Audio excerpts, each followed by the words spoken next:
Hello, and welcome to the legendary podcast, the show where we explore the world of education, celebrate teachers, and discuss important topics in the field.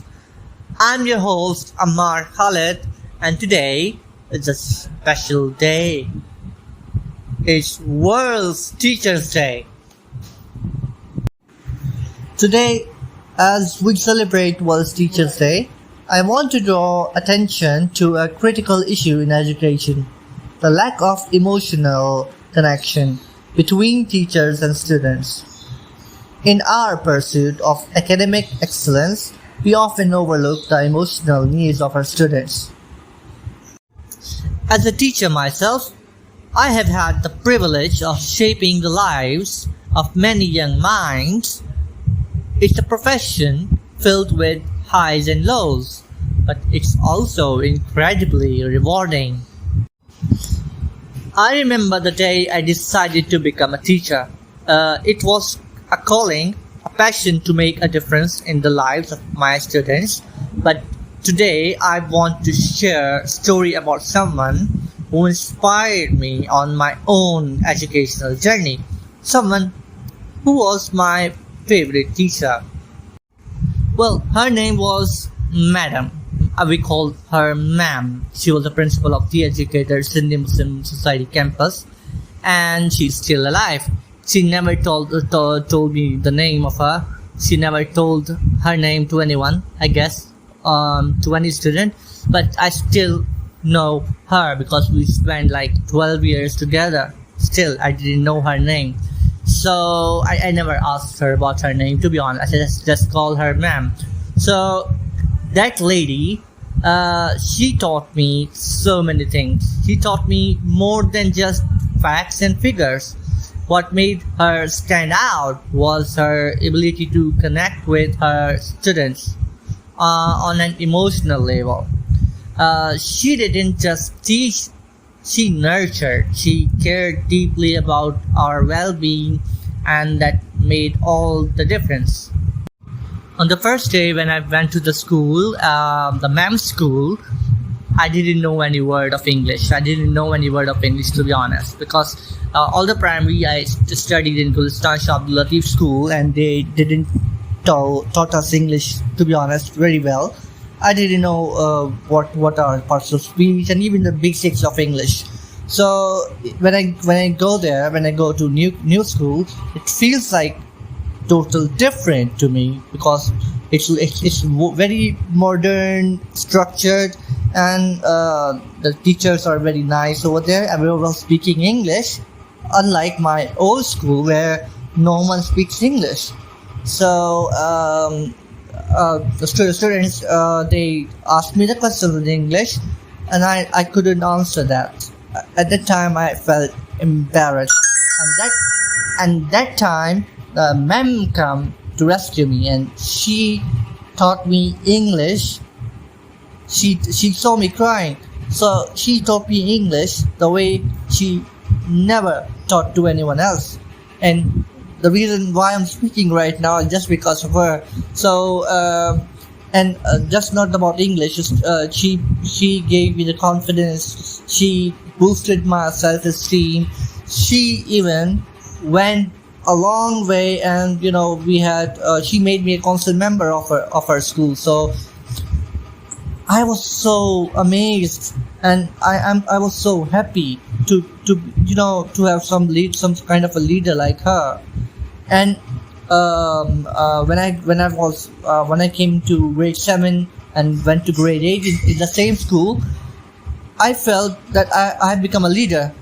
So in those 3 to 4 years, I have become complete leader out from the school. But unfortunately, they didn't have the 9 metric over there at that time. So I had to change my school again, and I went to a school which is not an English school. So I still remember my days at the educators. A credit must be given to them. At the time, it was a wonderful school. Now, one day, while we were learning English language, and she just pointed out to me, and she just told every other class, the whole class were sitting there, and she just said, "This guy is gonna be the great person in future. I know him because he is doing his work very well. He knows his work, and he's gonna make his parents proud." And I still remember that day. From that day till now, I feel that day motivates me. That day was the one day when I started, when I was in grade 7. The best thing about her that I like her, I like her more than anyone else because she was very kind, polite, and her tolerance level was top notch, which inspires me a lot because most of the time students are misbehaving or doing some silly stuff in my classroom. So she was always kind, loving, caring about them. She treats everyone equally, and there's no special attention given to any student. So that is something which I liked in her. And when I came into the field, I started off.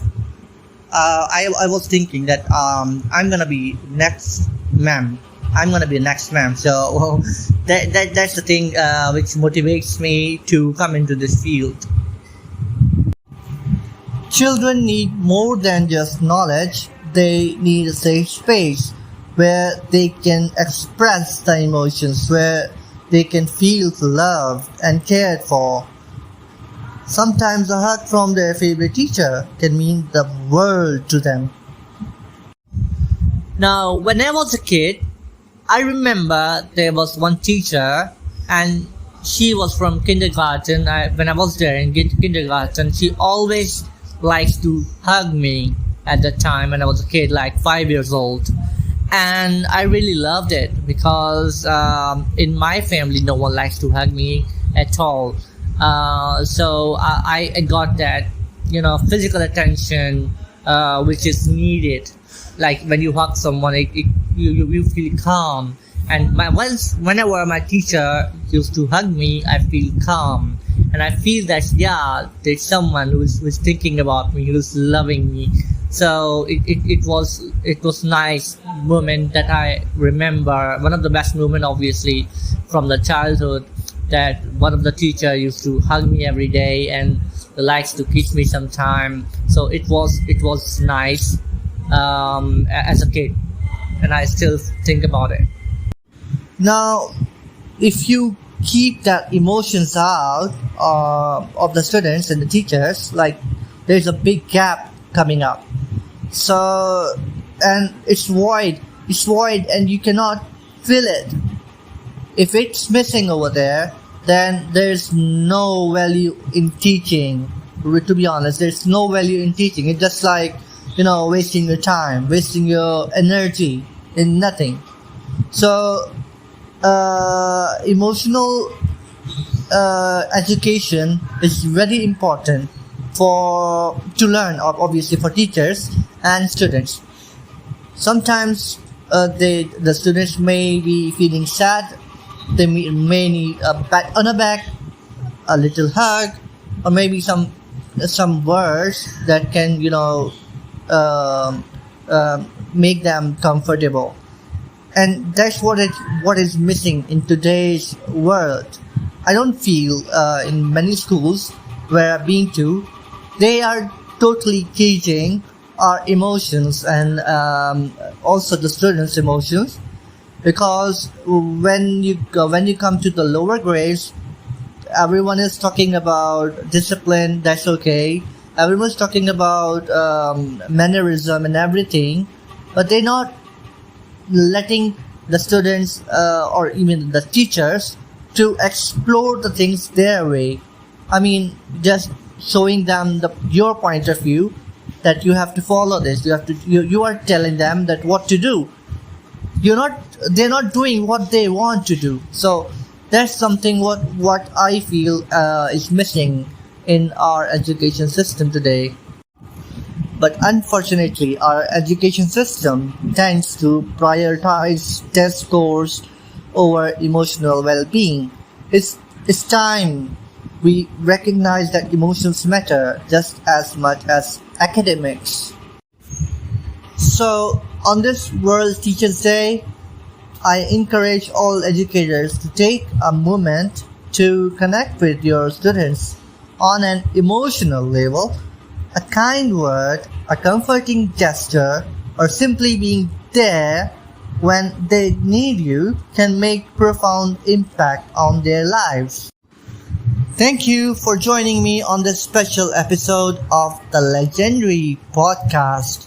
Let's continue to celebrate teachers, honor the bonds we create with our students, and work together to create a more emotionally nurturing education system.